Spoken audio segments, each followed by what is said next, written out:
Então você pode até estranhar, né? Esse é o nosso título de hoje, Enfrentando as Calúnias, porque é o que vai acontecer com o apóstolo Paulo aqui, né? Paulo, ele vai chegar em Jerusalém e ele recebe a notícia de que estão falando coisas que ele disse que ele não disse, ou seja, que ele estava falando e fazendo coisas que de fato não eram verdades. E aí, por não ser verdade, torna-se uma calúnia. Então, como é que Paulo se comportou diante dessa calúnia? É o que nós vamos estudar hoje. Irmãos, nós falamos uma vez o seguinte, que existe algumas formas de você matar uma pessoa, tá? Você pode matar uma pessoa que nem o Caim. O Caim foi lá, pegou uma pedra, um pau e bateu na cabeça do Abel e matou o Abel. Então, esse é um jeito de você matar a pessoa. E parece que só tem esse jeito, mas não é, tá? A Bíblia fala de outra forma. Por exemplo, você pode matar uma pessoa dentro de você com ódio. Pode ser que alguém fez um mal tão grande na sua vida para você, que você mata aquela pessoa. Você não quer saber e tal, né? É um jeito de você matar. Dito aí, não matarás, mas eu digo que se você xingar a pessoa, se você odiar essa pessoa, né? Então você já está matando essa pessoa. Agora, uma outra forma de matar uma pessoa é destruir a personalidade dela, ou seja, destruir a reputação dessa pessoa. Falar mal de uma pessoa, não importa se ela merece ou não, sussurrar maledicência quando essa pessoa está longe, procurar erro nessa pessoa. Então você vai ver que isso é o que está acontecendo com Paulo, porque ele não merecia nada daquilo ali. Mas quando ele chega na igreja em que todos deveriam olhar e dizer: que bom, o missionário está chegando. O missionário passou aí 20, 25 anos pregando o Evangelho, agora o missionário está de volta. Eles deveriam receber o missionário com alegria. E na verdade eles vão receber o missionário dizendo: olha, estão falando aí que você é isso, e você é aquilo e aquele outro. Então, como nós vamos ver hoje, é uma calúnia.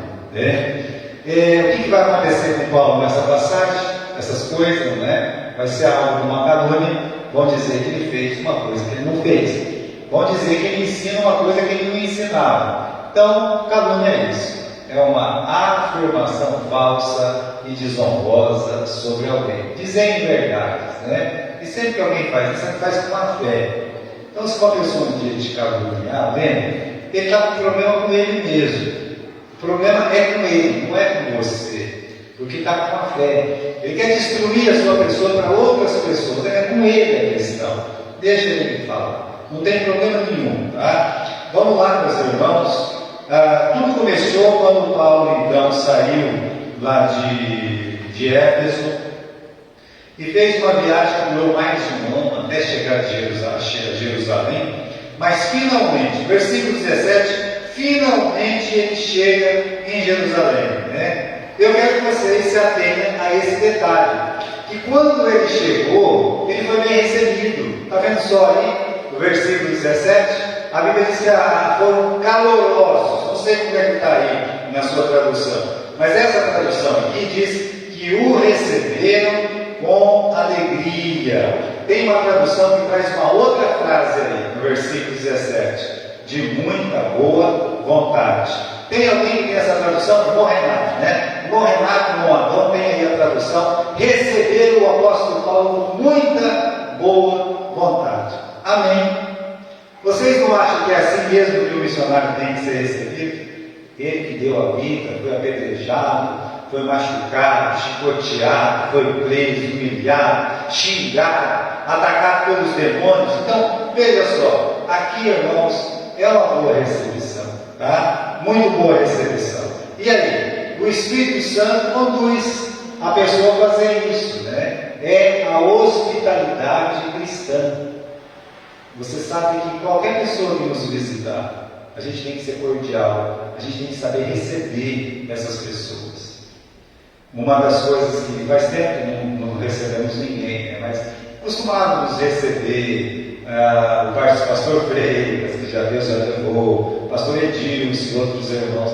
Você sabia que eles comentam isso? A esposa do pastor Freitas, eu tirei uma foto com a família toda, né? Porque ele faleceu, e eles foram me ver lá na Belo Jardim. Ela falou assim: olha, eu nunca fui lá, mas ele falava tão bem de vocês, de como vocês recebiam ele, né? Então, cordialidade, hospitalidade, que a igreja nossa aqui, por mais pobre que ela seja, que nunca ela perca, se vier alguém de fora, nós vamos tratar e vamos tratar bem.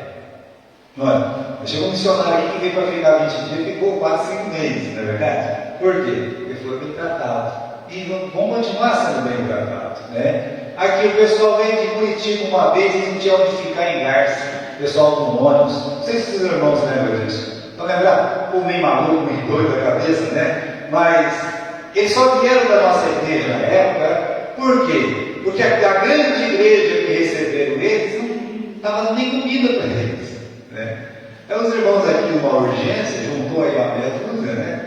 Fizeram uma compra, eu me lembro, eles vieram aqui para ficar 1, 2 dias, ficaram uma semana também, né? Aí resolveram ir para as escolas e tudo mais. Veja, irmãos, isso se chama hospitalidade.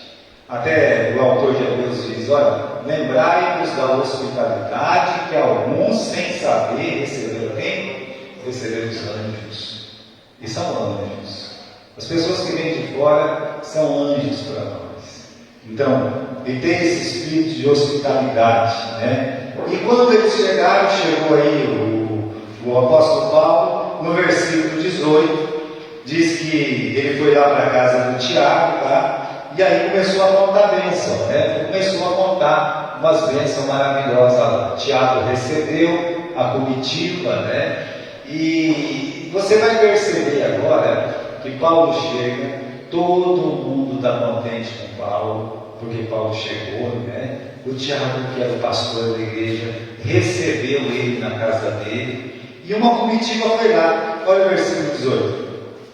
No dia seguinte, Paulo foi conosco encontrar-se com Tiago, e todos os presbíteros se reuniram. Tendo saudado, contou-os minuciosamente o que Deus fizera entre os gentios por meio do seu ministério. Então, um grupo de pastores da igreja de Jerusalém se reuniram na casa do Tiago, e está todo mundo ali pronto para receber o Paulo. Você vai perceber que as coisas mudaram um pouco. Então, houve uma alegria inicial. No outro dia, Paulo vai para a casa do Tiago, e aí, meus irmãos, vem esse grupo, líderes, né? Os líderes chegam lá. E o que o Paulo faz? Ele começa a contar bênção. Até nós já pregamos sobre esse assunto, da importância de você contar bênção e não maldição, e não desgraça, né? Tem gente que vai o prazer dele é contar coisa ruim que acontece na igreja dele. Então, como é que um dia, lá na igreja dele, ele vai receber o amigo? Porque lá não sei o quê, né? Lá porque lá tem um irmão muito fofoqueiro, lá porque tem um pastor muito ruim, muito mal, lá porque tem isso aqui lá, né? Aí a pessoa fala assim: olha, né? Eu não vou querer ir nessa igreja, eu falo, louco, né? Deixa eu ficar aqui na minha televisão sossegada, é melhor do que ir lá. Mas quando você começa a contar bênção, atrai. Vamos dizer que você vai no cinema, você assiste um filme, né? A pessoa quer ir, e aí, como é que é bom? Rapaz, perde seu tempo, não, né? É ruim, filme é ruim. O rapaz, ainda bem que você me avisou que eu estava indo lá, não vou mais não. Mas quando começa a correr aquele zum, o filme é bom, no outro dia a bilheteria está lá, está cheia. Então Paulo, ele começa a contar tudo que Deus fez, minuciosamente. Eu vejo aí no versículo 20, né? Versículo 19. Contou minuciosamente o que Deus fizera entre os gentios por seu ministério. Você sabe quem podia dizer assim: gente, eu fui apedrejado, fui preso, sabe? Olha, me pisotearam lá, me xingaram tanto. Que vantagem que ele ia ter? Eu quero que você preste atenção que Paulo ele está falando o que Deus fez entre as pessoas. A mudança, conversões, batismo, vidas transformadas pelo Espírito Santo. É isso que ele começa a contar. Ele começa a contar a bênção. Então, meus irmãos, ele também é o seguinte, ele não vai falar, olha o que eu fiz. No final do versículo 19, é o que Deus fez através do seu ministério. Isso é um erro muito grave dos pastores, né? Eu espero que eu, por exemplo, não fique assim, porque se eu sou, eu quero parar de ser assim. Olha o que Deus está fazendo através do meu ministério. Não existe isso aí, né? O que eu estou fazendo? Olha o que eu fiz, olha como eu sou bom. Não, calma, né? Você tem uma classe de escola dominical, você tem uma atividade na igreja, não fala nada. Fique em silêncio, né? A Bíblia diz que a boca de outros te louve. Você fica em silêncio. E se um dia falar alguma coisa, olha o que Deus fez na vida daquela pessoa. Você é o pastor, por que você não falou? Olha o que eu fiz. Não. Diga, olha o que Deus fez através desse ministério. Ele não fala nem através, meus irmãos, dele, mas ele fala através do ministério. Porque o ministério não é só de uma pessoa. Então, quando uma pessoa é batizada na igreja, o trabalho não é de uma pessoa, o trabalho é da igreja.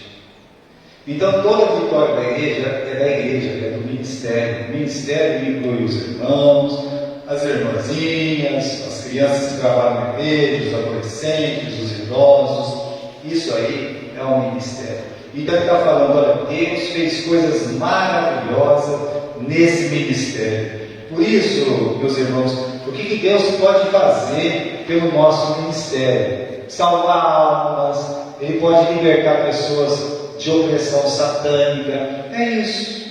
Deus ele pode usar a igreja para começar a ajudar essas pessoas atormentadas, porque hoje quem não roda é pessoa atormentada, né? Então, afastar uma grande multidão da idolatria, como aconteceu lá em Éfeso. Ele pode alvoroçar o mundo através de um ministério. Um ministério. Ele pode pegar e mexer com o mundo inteiro através de uma igreja, de uma pequena igreja. Ele pode fazer isso. Ele fez isso. Olha, Paulo começou, meus irmãos, quando ele chegou em Éfeso, nós já falamos sobre isso. É bem que ele podia pegar aquela turma que ele tinha deixado antes e usar aquela turma. Ele usou outros. Você vai perceber que é um grupo novo.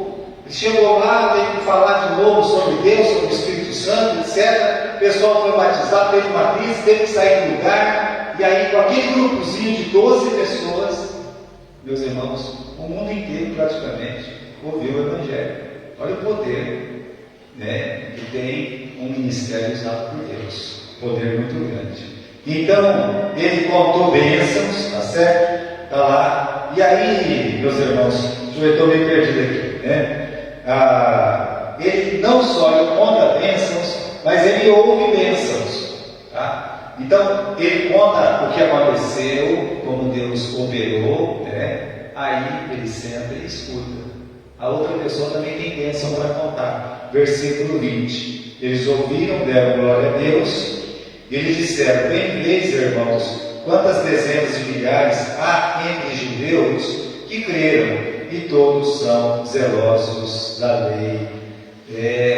Paulo falou, muita gente se converteu nessas missões. Deus tocou no coração de muita gente.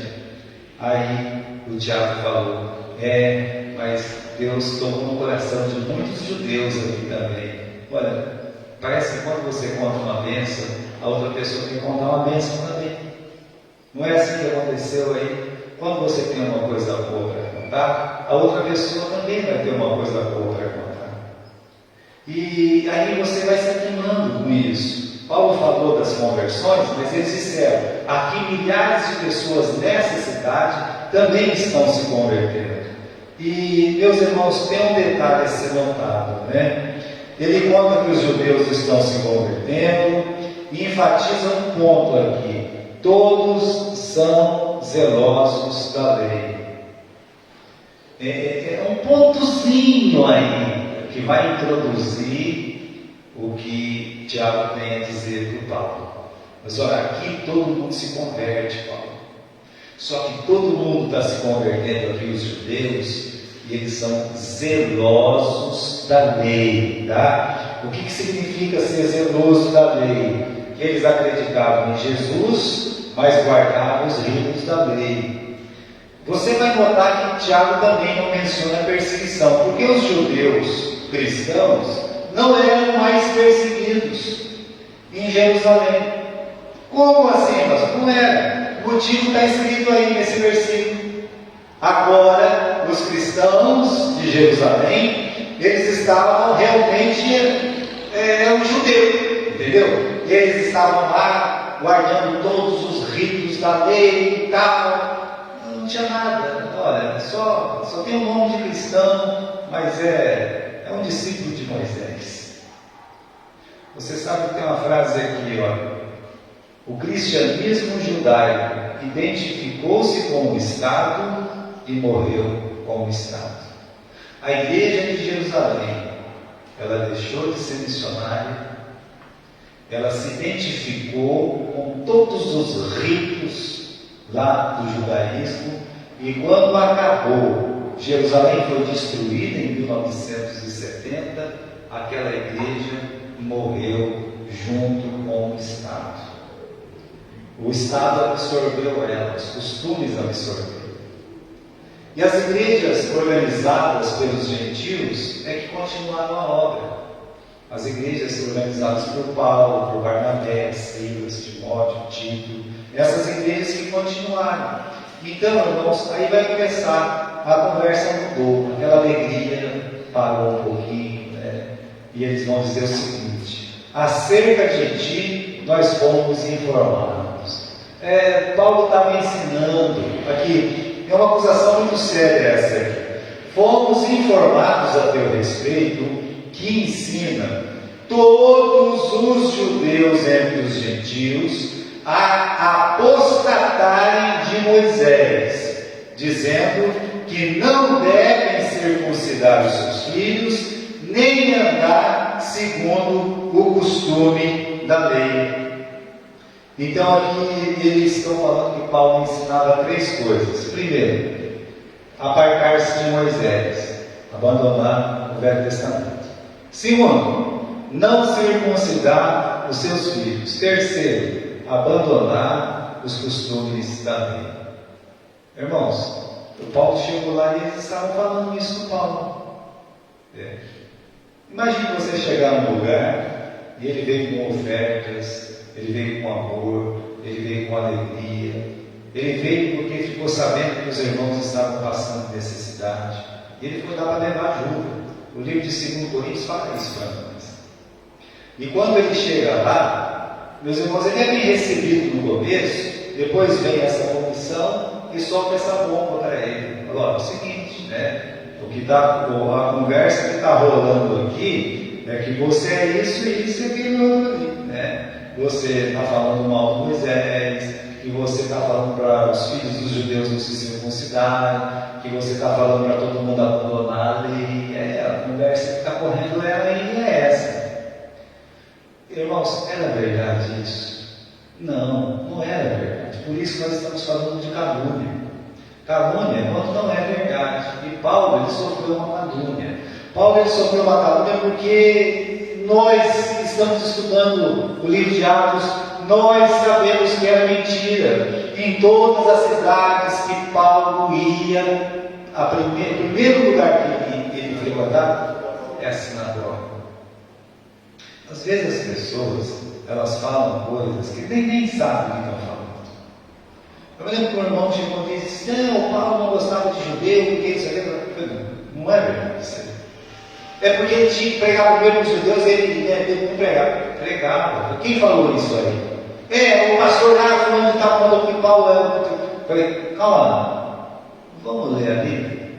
Aí um outro irmão entrou aqui: aqui tem uma Bíblia aqui, pastor. Não, cuidado. Leia esse texto. Agora leia esse texto. Agora leia esse texto. O que está escrito aí?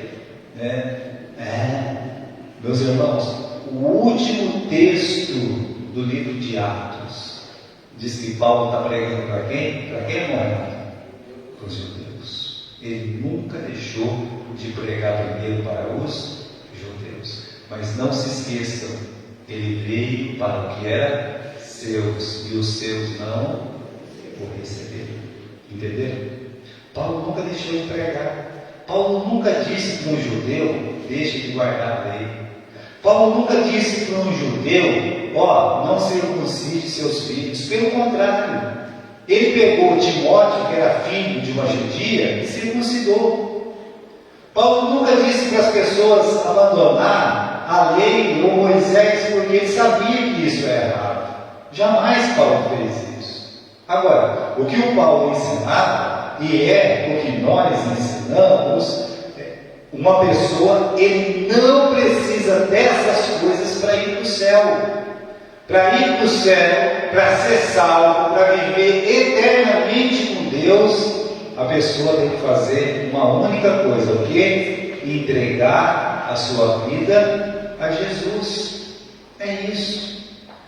E lembra no capítulo 15 teve aquela discussão se os gentios tinham que circuncidar seus filhos ou não, ficar guardando os ritos da lei do Velho Testamento ou não? O que a igreja decidiu, olhando para a Bíblia?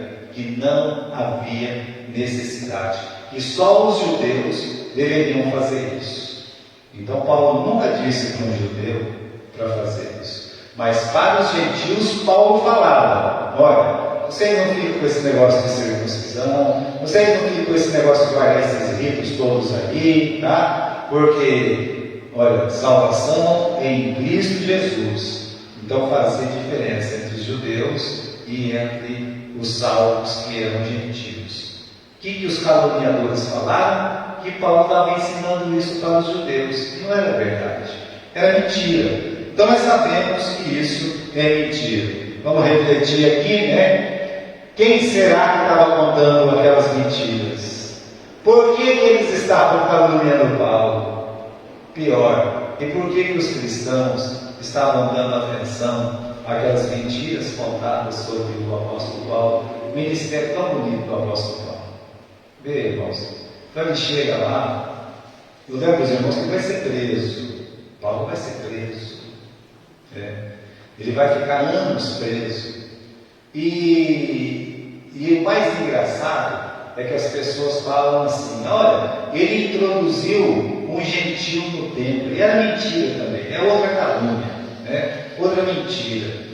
Mas o mais interessante é o seguinte: como é que aquelas pessoas que nem eram da igreja sabiam que aquele camarada que um dia antes estava com Paulo era gentio? É porque alguém da igreja fez o quê? Deve ter ido falar. Então, irmãos, às vezes a pessoa trabalha contra a igreja, ela trabalha contra a fé. A própria calúnia faz isso, faz isso. Então, Paulo, ele aqui, meus irmãos, ele é caluniado. Ele jamais, o Paulo nunca fez isso. De fato, ele não fazia isso, ele amava os judeus. Paulo chegou a dizer no livro de Romanos, no capítulo 10, você me lembra agora, que ele estava pronto a morrer no lugar do seu povo. Pessoal, se eu pudesse, eu morreria, eu daria minha vida para que eles tivessem a salvação. Jamais o Paulo fazia uma coisa dessa. Mas depois que você conta uma mentira sobre uma pessoa, meus irmãos, acabou. Então quem não conhece a história, não conhece nada, vai ficar com aquela mentira e acabou. Eu lembro que muitos anos atrás, tem aquele pastor que vinha do Amazonas, de Manaus, disse que teve um engraçadinho lá. Você vai no meio dos índios, tem uma coisa que os índios não gostam, é de mentira, sabe? Não gosta de jeito nenhum de mentira, do mentiroso lá é pior do que qualquer coisa que você possa imaginar. Aí teve um engraçadinho que foi brincar lá com os índios e falou: ele mente.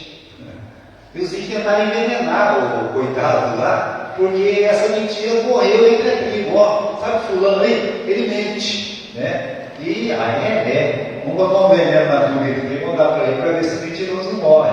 Mas era uma simples brincadeira que quase matou uma pessoa. Por que isso? Então, não deixa de ser uma calúnia. Agora, meus irmãos, Paulo, ele vai receber uma proposta, né? Estão falando aí isso de você, mas é o seguinte, nós temos uma solução. Versículo 21. 21 não, 22. O que vamos fazer então? Certamente saberão da sua chegada. Olha, Paulo, a igreja vai saber que você está aqui. Os irmãos da igreja vão saber que você está aqui. Bom, meus irmãos, é a igreja de Jesus. Sabia? A igreja de Jesus ia ficar sabendo que o grande missionário tinha acabado de chegar e todo mundo estava com a cara virada com Paulo. Eles vão saber e eles não vão gostar de você estar aqui.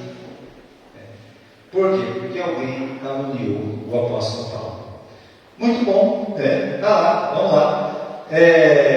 A proposta, qual que é a proposta? A proposta é o seguinte, até eu coloquei uma coisa importante aqui, para ler novamente o verso 21. Acerca de ti fomos informados. Veja, irmãos, eu fui pesquisar essa palavra, porque eu achava que era importante essa palavra informação. Nós fomos informados. Eu me surpreendi com a tradução da palavra, o que está escrito no original. Está escrito assim: acerca de ti nós fomos catequizados. Presta atenção. A palavra informar significa catequese. Alguém aqui já fez catequese? Minha mãe já fez catequese. Eu já fiz. Alguém já fez aqui catequese? Já fez, né? Eu já fiz. A Nora já fez. Clarice também.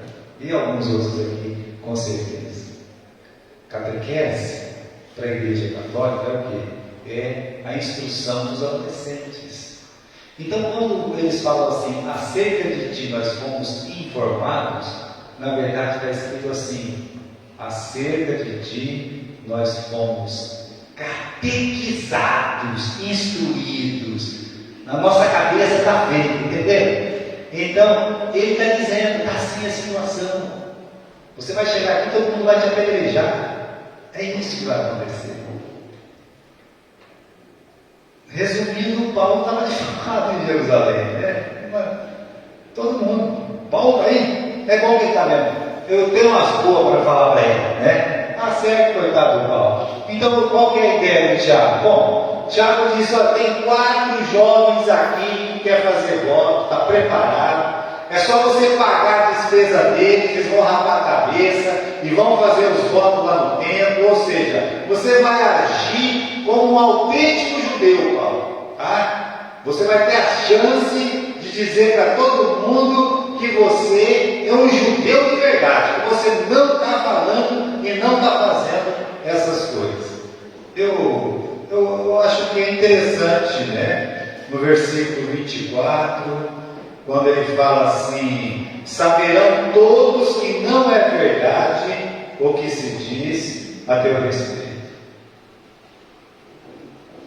Irmãos, bastava ele ter ido lá na frente e falar o quê? Isso não é verdade. Mas isso não vai fazer com que as pessoas acreditem nele. Tem que ir lá, se vestir de judeu e coisa. Então, ele vai anuir, ele vai concordar com aquilo que o Tiago está mandando ele fazer. Você agora vai ser um judeuzinho aí, bem bonitinho, Então, Paulo tem a reação dele. Veja aí, meus irmãos. Primeiro, ele não se defende, ele podia se defender, ele não abre a boca o tempo todo. Em outras ocasiões, meus irmãos, ele até argumenta uma coisa ou outra quando ele é obrigado a fazer isso perante a lei. Mas aqui, perante os irmãos, você vai perceber que no versículo 26, Paulo, ele tomou aqueles homens, ou seja, ele não discutiu, ele não abriu a boca. Ele poderia dizer assim: não vou fazer isso não. Não preciso fazer isso não. Eu sei o que eu estou ensinando, eu não vou fazer isso aí. E se ele tivesse feito isso, meus irmãos, não estava errado. Só que aí, praticamente, ele estava fazendo uma afronta para as pessoas, né? Então, estão dando uma ideia para ele está aqui. O mais importante é notar: ele não se defende de nada, ele deixa na mão de Deus, né? Aí aceita os conselhos, vai lá, ele vai para o templo, ele vai fazer o que as pessoas mandaram ele fazer. Por que será que ele faz isso? Porque ele não quer confusão. Ele não está no território dele. Quando você não está no seu território, você não busca confusão. Aqui você está na sua igreja, está na sua igreja. Aqui é o lugar de você defender a sua fé, de falar: olha, aqui eu creio, que é a palavra de Deus. Mas se um dia você vai visitar a igreja de alguém e eles estão lá com algumas coisas, por que você vai ficar atormentando a pessoa? Deixa eles lá. Então, Paulo, essa é a questão? É só mandar os meninos rapar a cabeça e fazer umas oferendas ali? Tá bom, eu vou fazer isso aí. Ele fez. Ou seja, ao invés de discutir, ele se sujeitou, né? Quando ele está longe, lá no meio dos gentios, a reação dele foi diferente. Eu tenho que defender a fé dos gentios. Era diferente. Mas ali, no meio dos judeus, o que ia adiantar ele querer ficar brigando? O que vai adiantar ele querer ficar discutindo? Não, mas não ia adiantar nada. Então, em muitas situações, nós temos que aprender isso mesmo. Olha, vamos ficar quietos, vamos deixar, né? Vamos fazer, tem que fazer isso aí, então não tem problema não. Está feito então, né? O diabo, ele quer o quê? Ele quer discussão, quer que as pessoas fiquem defendendo a sua honra, o seu ponto de vista o tempo todo, né? Ele quer acusação, calúnia, difamação, mas sempre uma briga. O diabo, ele adora briga. Então ali é a faca e o queijo na mão para ter uma briga de Paulo com quem? Com os judeus. O que estão falando de Paulo. Então ele diz: bom, é isso que eu estou falando? Eu não sou isso. É para fazer isso? Eu faço. É um caso diferente do capítulo 15. É muito diferente. Ali ele precisou realmente se manifestar. Entende? Se é uma coisa, meus irmãos, que você pode passar para não ter briga, não ter confusão, seja a calúnia que for, não se defenda, não faça isso. Talvez você está inocente, muito inocente, a pessoa falou. Olha, a Bíblia ensina isso: dai lugar à ira.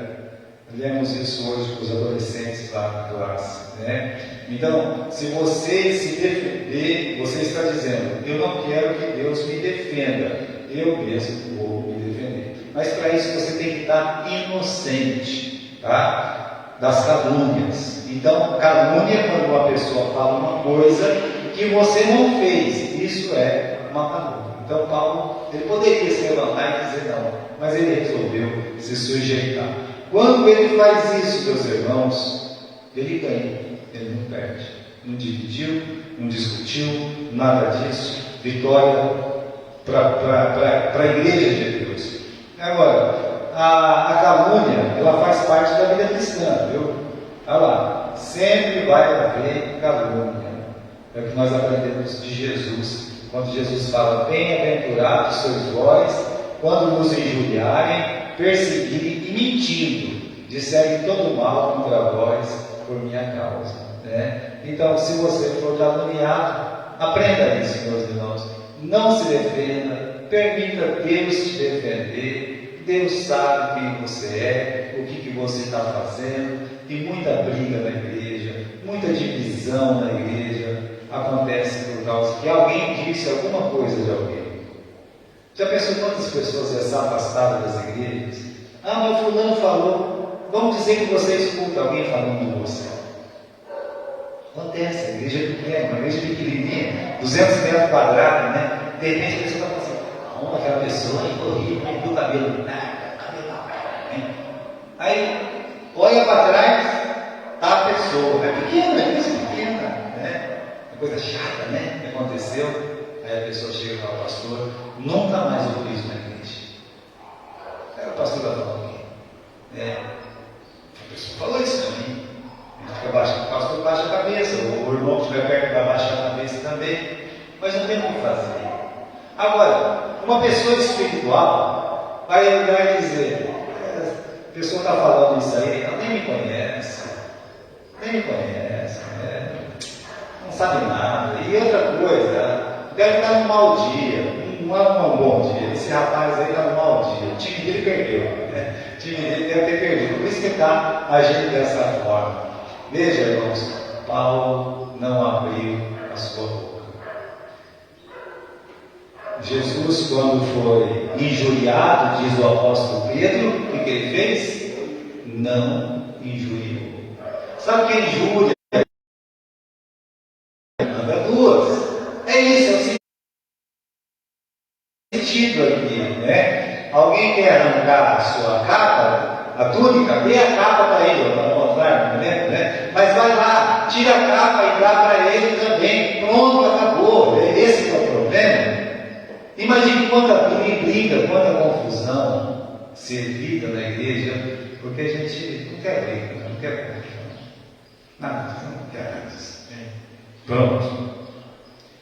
Então, nunca esqueça isso. O que fazer quando se é caluniado?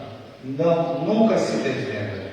Permita Deus te defender. É o que o apóstolo Paulo fez. Ele aprendeu com Jesus. Você vai ver isso nos melhores homens do Velho Testamento. Essa condição, o silêncio. Deixa Deus te defender. Deixa Deus fazer a obra que tinha que fazer. Paulo não poderia mudar o coração de ninguém. Ele não podia fazer isso. Os judeus são duros de lidar. Veja, eles são duros. Então Paulo vai ficar brigando com os da sua nação? Não. O que Paulo fazia? Orava por eles. Orava. Então eu queria que vocês abrissem a Bíblia no Evangelho de Mateus, no capítulo 5. Evangelho de Mateus, capítulo 5. E o versículo é o versículo 44. Ouviste que foi dito: amarás o teu próximo e odiarás o teu inimigo. É o que o mundo manda fazer. Gosta de quem gosta de você e odeie quem te odeia, né? Hoje a gente teve uma encenação lá na nossa salinha, né? Tem lá duas pessoas brigando, né? Qual que é a reação? Eles estão dando bola nos teatrinhos nossos lá, essa molecada. Mas olha o versículo 43. Jesus fala diferente. Ele fala: eu, porém, vos digo, amai os vossos inimigos e orai pelos que vos perseguem. Só está escrito isso no versículo 44. Tem mais coisa aí na tua Bíblia, não tem? Muito bom. Lê para mim aí, alguém, porque a minha Bíblia só está escrito isso. Lê aí, Adriano, versículo 44 inteiro. Eu, porém, vos digo: amai os vossos inimigos, bendizei os que vos maldizem, fazei bem aos que vos odeiam, e orai pelos que vos maltratam e vos perseguem, para que sejais filhos do vosso Pai que estais nos céus. Olha quanto pedaço da Bíblia está faltando aqui, né? Para você ter cuidado com a Bíblia que você compra, né? É um horror isso. Mas olha, você ame, você bendiga, você ore, né? Então, se a pessoa está caluniando, está falando uma coisa que você não está dizendo que você fez o que você não fez, você pode brigar com ela, você pode virar a cara para ela, ou você pode começar a orar por essa pessoa e fale bem dela. Não fale mal não, fale bem dela. Você procure amá-la, é o que você precisa fazer. E até o exemplo que Jesus usa é o sol e a chuva de Deus. Até fala aí no versículo 45, né? Do sol, fala assim: olha, para que se conheça o nosso Pai Celestial. Ele faz nascer o seu sol sobre maus e bons, e chuva sobre justos e injustos. Você não tem sol, eu não tenho sol, mas Deus tem o sol. E o sol de Deus brilha para justos e injustos. Sabe aquele camarada que te odeia, mas você sempre faz o bem para ele? Pois bem, Deus faz levantar o sol para você e para ele. Sabe aquela pessoa que odeia Deus? Sabe? Aquele pessoal que sai para as ruas, fora Deus, e coisa e tal, né? Então, essa pessoa que odeia Deus, no outro dia ele está lá tomando solzinho na praia, né? Tomando uma aguinha de coco, o coco é de Deus, o sol é de Deus, aquela areia é de Deus, Deus dá tudo para ele. Sabe por quê? Porque se levanta sobre bons e maus. Deus age pelo seu princípio de amor e misericórdia. Agora é assim que a gente deve agir. É assim que Paulo está agindo, ele não responde, né? Agora, irmãos, a última coisa que eu quero notar é o seguinte, né? E quando não é calúnia, né? Muitas coisas que se falam da igreja, dos crentes, da liderança, às vezes não é calúnia, é verdade, né? E aí, né? Bom, aí nós vamos brigar? Não, é que a gente não pode brigar mesmo, né? De jeito nenhum. O que fazer quando o seu pior for exposto? Confesse, abandone o pecado, não a igreja. E adore a Deus, né? Veja na exposição a mão de Deus em você e por você. Você veja lá, tá bom, né? A pessoa disse que eu sou muito chato na igreja. Sou mesmo. Então eu vou confessar minha chatice, vou adorar a Deus, né? Deus vai trabalhar aqui em mim. Veja no processo uma oportunidade para vencer o mal e poder servir livremente a Jesus. Você tem que ver esse é um processo de Deus. Deus permitiu que alguém chegasse em você e falasse: você é muito chato, cara, né? Aí dá, e às vezes tem gente que é chata mesmo, né? Mas não é só chato, pode ser o pior de você. Aí, aquele choque é importante para Deus poder te moldar e Deus poder trabalhar na sua vida. Então nem sempre é calúnia, tá? Deixe Deus cuidar de você, né? Mais uma vez, não se defenda, tá? O Davi, ele foi apedrejado lá pelo Simei, e eles falaram assim: nós vamos matar ele, cara, está decidido, o irmão do Joabe, Absai, né? Aquele matava por nada, piscou e matava. Então ele disse: eu vou matar esse camarada aqui, vou arrancar a cabeça dele agora, né? Aí o Davi disse: não, para, é Deus que mandou ele fazer isso aí. Deus mandou ele vir me xingar, Deus mandou ele vir jogar pedra na minha pessoa, né? Só que ele fala uma coisa interessante, né? Ele fala: pode ser que Deus vai olhar para a minha miséria e o Senhor me pagará com bem a sua maldição nesse dia. Então ele disse assim: Deus ele pode transformar essa maldição que de fato era em bem, e transformou, né? Quando Davi morre, a Bíblia fala o quê? Chama ele de o mavioso poeta de Israel. Já pensou, meus irmãos? As últimas palavras da Bíblia sobre o Davi, o mavioso poeta de Israel.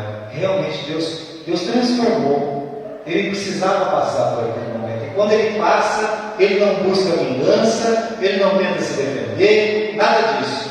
Apenas, meus irmãos, ele se subjuga, ele se submete. Então é muito importante, quando a gente passa pelo processo, se é calúnia, você tem razão, você está com a verdade, não se defenda. Ame. Se é verdade, submeta-se completamente ao juízo de Deus. Pronto. De toda forma, a glória vai para quem? A glória ela vai para Deus, tá bom? O diabo, ele vai usar muita gente para te difamar, tá? Ele vai fazer isso.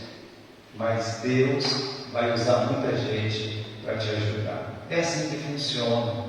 Olha o apóstolo Paulo, né? O pessoal está falando mal dele, coisa e tal. Manda ele fazer alguma coisa, ele faz. Tá? Vamos dizer que ele rapou a cabeça, né? Não sei. Mas se tivesse rapado a cabeça, é só isso para fazer? Né? É só isso que tem que fazer.